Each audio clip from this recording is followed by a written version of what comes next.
na ni Jim. Ang husik umiling. Ikaw talaga? Ang dami yung pa sinasabi. Hindi kayo po pwede rin kay Laika. Toro, Bren. Ha?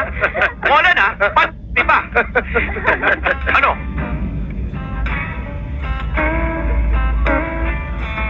Oy, Tiniente.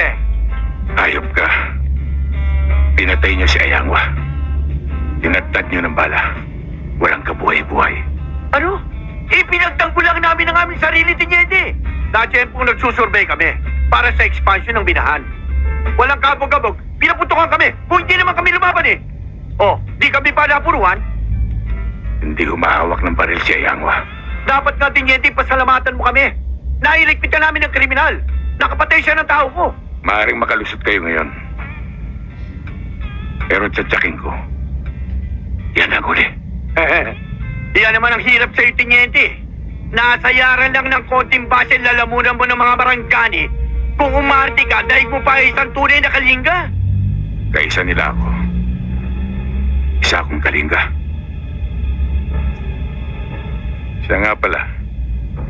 Hindi ba gusto mong malaman kung bakit magkaiba ang kulay ng aking baril?